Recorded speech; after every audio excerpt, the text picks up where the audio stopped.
சொல்கிறீங்க, நான் இதை எதிர்பார்க்கவே இல்லை, ட்விஸ்ட்டு மேலே ட்விஸ்ட்டாக இருக்கே, பிரவீன் ராஜ் வந்துட்டு எலிமினேட் ஆகிட்டாரா இல்லை சீக்ரெட் ரூமில் வைக்கப்பட்டிருக்காரா ப்ரோ அப்படின்னு சொல்லி எனக்கு இன்ஸ்டாகிராம்லேயும் சரி யூடியூப்லேயும் சரி அவ்வளோ பேர் மெசேஜ் பண்ணி கேட்டுட்டு இருந்தீங்க.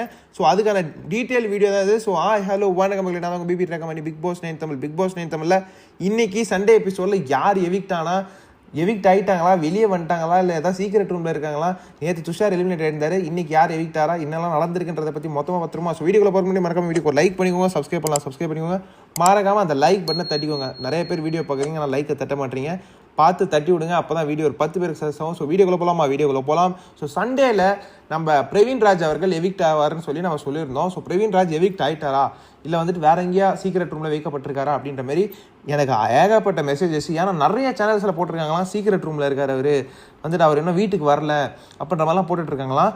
நான் அதை பற்றி தான் சொல்ல போகிறேன், அது உண்மையா இல்லை பொய்யான்னு சொல்லி. ஸோ சீக்ரெட் ரூமில் பிரவீன் ராஜ் இருக்காரா அந்த கேள்விக்கு நான் பதில் அடிக்கிறேன். ஸோ சீசன் 3யோட அந்த சீக்ரெட் ரூமுக்கான கான்செப்ட் முடிஞ்சிருச்சுங்க. பெருசாக அது இன்ட்ரெஸ்டிங்காக எடுத்துகிட்டும் போக முடியல, ஓகேங்களா, அதுதான் உண்மை. ஸோ இந்த சீசனில் சீக்ரெட் ரூம் இருக்கா அப்படின்னு கேட்டிங்கன்னா, பிரவீன் ராஜ் எலிமினேட் ஆகிட்டார் மக்களே. பிரவீன் ராஜ் எலிமினேட் ஆனது ஃபேராக அன்ஃபேரான்னு கேட்டிங்கன்னா எனக்கு தெரிஞ்சு அது அன்ஃபேருங்க. கண்டிப்பாக ஒரு அன்ஃபேரான ஒரு டிசிஷன் தான். ஏன்னா பிரவீன் ராஜ் அவர்கள் வீட்டுக்குள்ளே இருந்துக்கணும் compare to other mixture contestants. ஒன்றுமே பண்ணாமல் சில பேர்லாம் இருக்காங்க, நம்ம ரம்யாவை எடுத்துக்கலாம், நிறைய பேர் இருக்காங்க, ஓகேங்களா. விக்கல் சீக்கிரமே பெருசாக எதுவுமே பண்ணலங்க. நம்ம பிரவீன் ராஜ் கூட பயங்கரமாக கேப்டன்சி வந்துட்டு ஒரு அளவு பண்ணாப்புல, அந்த ஆர்மி ஆஃபீஸர் மாதிரிலாம் இருந்தாப்புல, அப்புறம் ப்ராங்க் பண்ணாப்புல, கொஞ்சம் கேம் நிறைய இன்ட்ரெஸ்ட் பண்ணி ஆடுறாப்புல. ஸோ ஃபஸ்ட்டு நாளே நம்ம சொல்லியிருப்போம் அவர் ஏதோ ஒன்று பண்ண போகிறாருப்பா, ரொம்ப பயங்கரமாக வார்த்தையை விடுறாரு. நம்ம திவாகர் அவர்களை கொரட்டை விஷயத்தில் ஃபஸ்ட்டு டேவே ஒரு சண்டை போட்டிருப்பாங்க. அடுத்த நாள் மார்னிங்கே, அது யாரெல்லாம் ஞாபகம் இருக்குன்னு தெரில, நீ குரலாம் விடக்கூடாது, நான் அந்த மாதிரிலாம் எனக்கு டிஸ்டர்ப் ஆகுது அப்படின்ற மாதிரி நான் பிரவீன் ராஜ் ரொம்ப கத்தி பேசிப்பேன். அப்போ நினச்சேன், என்னப்பா இது பிரவீன் ராஜ் இப்படி பேசுகிறாப்புல, ஸோ பயங்கரமாக இருக்கும் போலியே, அடுத்து அசீமா அப்படின்ற மாதிரிலாம் எல்லாரும் பேச ஆரம்பித்தாங்க. ஸோ அந்த மாதிரி இருக்க மனுஷன் ஒரு கட்டத்துக்கு மேலே சைலண்ட் ஆகிட்டு எதுவுமே பேசாமல் இருக்கும்போது என்னடா இவர் பயங்கரமாக பேசிகிட்டு இருந்தார், மனுஷன் சைலண்ட் ஆகிட்டாரு அப்படின்ற மாதிரி இருந்துச்சு. அதுக்கப்புறம் இந்த வாரம் கரெக்டாக ப்ராங்க் டாஸ்க்கு, அந்த ப்ராங்க் விஷயம் ஒன்று நடந்துச்சு. அந்த விஷயத்தில் மனுஷன் பயங்கரமாக ஸ்கோர் பண்ணி டேய் நீ வெளியே வா, உனக்கு இருக்கு, நீ யாருன்றது நீ நடிச்சிட்டல அப்படின்ற மாதிரிலாம் பயங்கரமாக பண்ணிட்டு பிக் பாஸ் கிட்ட ஃபன் பண்ணுறதாகட்டும் எல்லாமே நல்லா இருந்துச்சு. அவரை ஏன் ப்ரோ எவிக்ட் பண்ணாங்க அப்படின்னு நீங்கள் எல்லாருமே கேட்கலாம். லாஸ்ட் மினிட் வரைக்கும் இது பிரவீன் ராஜ் பேரே இல்லைங்க, அதுதான் உண்மை. இதுதான் நீங்கள் உள்ளே யார்கிட்ட கேட்டாலும் தெரியும், இதுதான் அப்டேட்டு. லாஸ்ட் மினிட் சாட்டர்டே மத்தியானம் 3 மணிக்கு தான் இது மாறி இருக்கு, ஓகேங்களா. பிரவீன் ராஜ்ன்றது 3 மணிக்கு தான் மாறி இருக்கு. ஏன் ப்ரோ அதுக்கு முன்னாடி வரைக்கும் யார் நேம் ப்ரோ இருந்துச்சு அப்படின்னு நீங்கள் கேட்டிங்கன்னா, அதில் ஒரு கேர்ள் கண்டஸ்டன்ட் நேம் தான் இருந்தது. அது யாருன்னு பார்த்தீங்கன்னா நம்ம ரம்யா ஜோ அவர்கள். ஸோ நம்ம ஆல்ரெடி சொல்லியிருந்தோம், ரம்யா ஜோ அவர்கள் தான் ஓட்டிங்கில் லீஸ்ட் இருந்தாங்க. அப்புறம் ஏன் ப்ரோ ரம்யா ஜோவை சேவ் பண்ணுறாங்க சேனல் அப்படின்னு கேட்டிங்கன்னா, கண்டென்ட் ரம்யா ஜோ கிட்டேருந்து ஏதாவது ஒரு கண்டென்ட் அவங்க எக்ஸ்பெக்ட் பண்ணியிருப்பாங்க, இல்லை அவங்க ஏதாவது கண்டிப்பாக வர வீக்கில் கண்டிப்பாக எதாவது பண்ணுவாங்க அப்படின்றத அவங்க நம்பியிருப்பாங்க. அதனால ரம்யா ஜோவை வச்சுருக்காங்க. ப்ரோ எதாவது லவ் கண்டென்ட்டா ப்ரோ, இல்லை எஃப்ஜேவோட ஏதாவது லவ் கண்டென்ட், யார் கூடயா லவ் கண்டென்ட், வேறு ஏதாவது மேட்ரா ப்ரோ அப்படின்னு கேட்டிங்கன்னா இருக்கலாம்.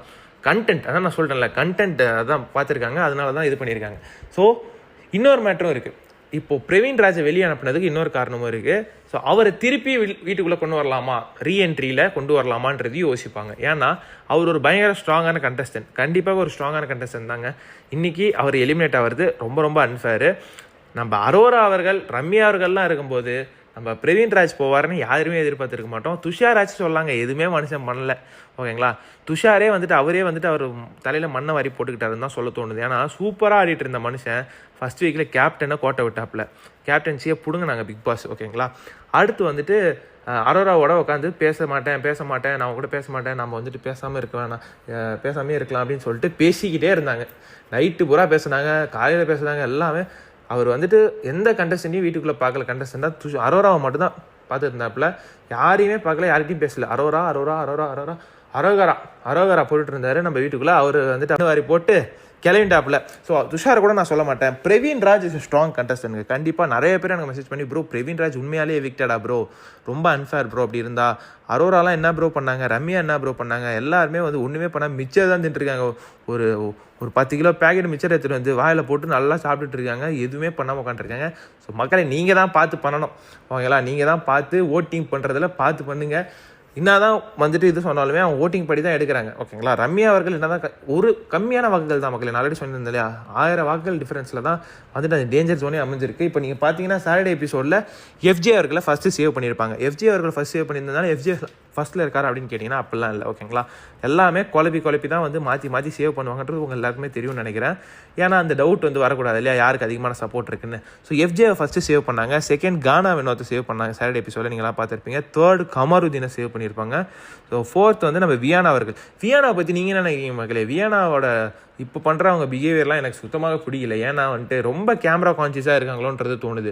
நான் ரீசெண்டாக ஒரு கிளிப் பார்த்தேன். அந்த கிளிப்பில் வந்துட்டு அவங்க ஏதோ சாப்பாடு பிசைஞ்சு சாப்பிட்டுட்டு இருக்காங்க. அப்போ சுபிக்ஷா கிட்ட கேட்குறாங்க, சுபிக்ஷா கேமரா வந்துட்டு என்னோட ஃபோக்கஸில் இருக்கா, வந்துட்டு ரொம்ப ஃபோக்கஸ் வந்துட்டு தட்டு இல்லை என் மூஞ்சி ஃபோக்கஸ் பண்ணுதா, இல்லை ஒன்றா தானே ஃபோக்கஸ் பண்ணுது அப்படின்றாங்க.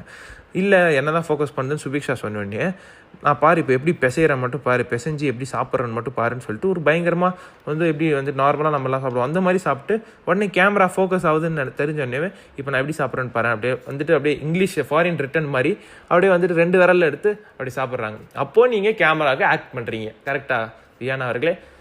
இப்போ புதுசாக ஒரு ஹேஷ்டேக் ட்ரெண்ட் ஆகிட்டு இருக்கு, கேமியானான்னு சொல்லிட்டு. ஓகேங்களா, கேமராவை பார்த்து நம்ம அக்கா வந்துட்டு ரியாக்ஷன் கொடுக்குறாங்க, பேசுகிறது எல்லாமே கேமராக்கு ஏற்ற மாதிரி இருக்குது. அதை பற்றி நான் டீட்டெயிலாக இன்னொரு வீடியோவில் சொல்கிறேன். வியானா என்னெல்லாம் பண்ணுறாங்க, என்னெல்லாம் நடந்துட்டு இருக்குன்றதை பற்றி நான் வந்து டீட்டெயிலாக அடுத்த வீடியோவில் சொல்கிறேன். ஸோ இதுதான் வந்து நடந்துட்டு இருக்கு மக்கள். வியானா அவர்கள் ரொம்ப வேர்ஸ்ட்டாக போயிட்டுருக்காங்க. நீங்கள் வியானா பற்றி என்ன நினைக்கிறீன்றதை மறக்காமல் கமெண்ட்ஸில் கமெண்ட் பண்ணுங்கள்.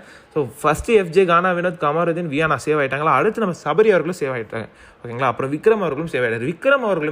விக்ரம் சபரியுமே எதுவுமே பண்ணல மக்களே, சும்மா டம்மியாக இருக்காங்க. விக்ரமாச்சு பரவாயில்ல, நம்ம அண்ணன் சபரி இருக்காரு இல்லையா, போன சீசன் டைட்டில் வின்னர் மாதிரி பண்ணணும்னு சொல்லிட்டு காமெடி பண்ணிட்டு இருக்காரு. எப்பா போன சீசன் டைட்டில் வின்னர் என்னெல்லாம் பண்ணாருன்னு தெரியுமா, நீ அவரெல்லாம் கம்பேர் பண்ணிக்கலாமா ஒன்று கேட்குறேன் அப்படின்ற மாதிரி தான் கேட்க தோணுது. ஸோ சபரி அவர்களும் ரொம்ப டம்மியாக இருக்காப்புல. அவரெல்லாம் வந்து அனுப்பிச்சிடலாம் மக்களே, இன்னும் ஒரு 2 வாரம் பார்த்துட்டு அனுப்பிச்சிடலாம். எனக்கு தெரிஞ்சு அடுத்த வாரமே அனுப்பலாம் சபரியெல்லாம், அந்த மாதிரி தான் இருக்குது. ஸோ இவங்க எல்லாத்தையும் சேவ் பண்ணிட்டு டேஞ்சர் ஜோனில் இப்போ வந்துட்டு சண்டே எபிசோடில் யாரெல்லாம் உட்காந்துருக்காங்கன்னா நம்ம ரம்யா அவர்கள், கெமி அவர்கள், திவாகர் அவர்கள் அண்ட் பார்வதி அவர்கள், அப்புறம் பிரவீன் ராஜ். ஓகேங்களா, இந்த 5 பேர் தான் உட்காந்துருக்காங்க. ஓகேங்களா, ஸோ இந்த 5 பேர்லேருந்து யார் எவிக்ட் ஆகிறாங்கன்னா நம்ம பிரவீன் ராஜை எவிக்ட் பண்ணுறாரு நம்ம விஜேஸ் அவர்கள். பிரவீன் ராஜ் எவிக்ட் ஆகினே வெளியே வந்துட்டாரான்னு கேட்டிங்கன்னா ஒரு பயங்கரமான ஒரு விஷயம் நடந்திருக்காங்க. பிரவீன் ராஜ் கொஞ்சம் எமோஷனல் ஆயிருக்காப்புல. ப்ளஸ் வந்துட்டு அங்கே வெளியே வந்ததுக்கப்புறம் செட் விட்டு கொஞ்சம் வெளியே வந்ததுக்கப்புறம் உள்ள டீம் கிட்ட வந்துட்டு சொல்லியிருக்காப்புல, இந்த மாதிரி பார்த்தீங்களா எனக்கு ஓட்டெலாம் வந்துருச்சா அப்படின்ற மாதிரி கேட்கும்போது நீங்கள் தான் சார் லீஸ்ட்டில் இருந்திருக்கீங்க அப்படின்ற மாதிரி பேசியிருக்காங்க. ரொம்ப ஒரு மாதிரி அவரால் அக்செப்டே பண்ணிக்க முடியல, அந்த எவிக்ஷன்ன்றதை அவரால் சுத்தமாக அக்செப்ட் பண்ணிக்க முடியல. கண்டிப்பாங்க யாருனாலும் இருக்கும், கண்டிப்பாக அவருக்குள்ளேயே அவர் நினச்சிருப்பார் இல்லையா, நாம் டிசர்வ்டு தான். வந்துட்டு ஆதிரி ஒரு விஷயம் சொல்லிட்டு போனாங்க இல்லையா, என்னை விட சில பேர்லாம் ஆதிரி ரொம்ப ஒரு மாதிரி அன்எக்ஸ்பெக்டடாக என்னடா நம்மளே படுத்துட்டாங்களே அப்படின்ற மாதிரி நிறைய பேர் வந்து ஒன்றுமே பண்ணாமல் இருக்காங்க. அவங்களாம் வீட்டுக்குள்ளே இருக்காங்க, நம்மளை மக்கள் தப்பாக புரிஞ்சுக்கினாங்களா அப்படின்ற மாதிரி ஒரு கேள்வி வச்சாங்களா. அதுமாதிரி பிரவீன் ராஜுக்கு ஒரு இருக்கும் இல்லையா, நம்ம இத்தனை டேஸ் வரைக்கும் இருப்போம், நம்மளை விட ரொம்ப ஒன்றுமே பண்ணாமல் கண்டஸ்டன்ஸ்லாம் இருக்காங்க, கண்டிப்பாக மக்கள் அதெல்லாம் பார்த்துருப்பாங்க, நாம் கண்டிப்பாக இருப்போம்னு நம்பியிருப்பார்ல. அதனால அவருனால அக்செப்டே பண்ணிக்க முடியல அந்த எவிக்ஷனை. என்னாலையும் சுத்தமாக முடியலங்க. நான் பிரவீன் ராஜ் போவாங்கலாம் எதிர்பார்க்கல. நான் ரம்யா அதான் அவங்களே வந்துட்டு திடீர்னு தானே மாற்றிருக்காங்க. அந்த சாட்டர்டே எபிசோட் ஷூட் வந்துட்டு முடிஞ்சோடனே, ஃப்ரைடே வந்து சாட்டர்டே எபிசோட் ஷூட் முடிஞ்சோடனே அந்த பிரேக் இருக்கும், லஞ்ச் பிரேக் மாதிரி, அந்த பிரேக்கில் வந்துட்டு அந்த கார்டுன்றது மாறி இருக்குன்னா எந்த காரணம், என்ன காரணத்தினால அது மாறி இருக்குது அப்படின்ற மாதிரி தான் கேள்வி எழுப்ப தோணுது.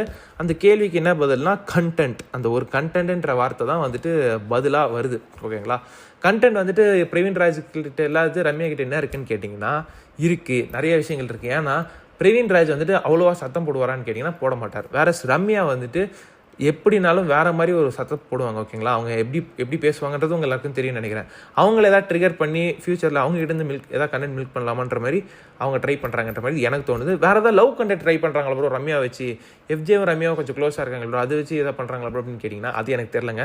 நிறைய பேர் என்கிட்ட கேட்டிருந்தீங்க, அது எனக்கு தெரில. பட் ஆனால் ரம்யா கிட்டேருந்து அந்த சண்டை, அந்த ஒரு பயங்கரமான ஒரு கத்தி பேசி ஒரு சண்டைன்றதை அவங்க எக்ஸ்பெக்ட் பண்ணுறாங்க. ஸோ அதனால சேவ் பண்ணியிருப்பாங்கன்ற மாதிரி எனக்கு தோணுது. ஸோ பிரவீன் ராஜோட எவிக்ஷன் வந்துட்டு அன்ஃபேர்ன்ற மாதிரி எனக்கு படுதுங்க.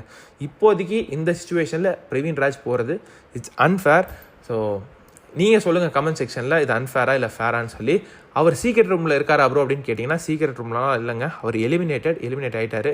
மறுபடி ரீஎன்ட்ரி கொடுக்க வாய்ப்பு இருக்கான்னு கேட்டிங்கன்னா இருக்குது, பயங்கரமான வாய்ப்பு இருக்குது. அதை பற்றி நான் எல்லாத்தையும் அடுத்த வீடியோவில் சொல்கிறேன்.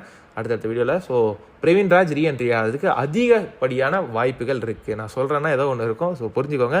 ஸோ நீங்கள் சொல்லுங்கள் பிரவீன் ராஜ் எலிமினேட் பற்றி என்ன நினைக்கிறீங்கன்றதை மறக்காம கமெண்ட்ஸில் கமெண்ட் பண்ணுங்கள். வியானாவை பற்றி என்ன நினைக்கிறீங்கன்றதையும் மறக்காம கமெண்ட்ஸில் கமெண்ட் பண்ணுங்கள். நான் கண்டிப்பாக அதை பற்றி தெரிஞ்சுக்கணுங்க.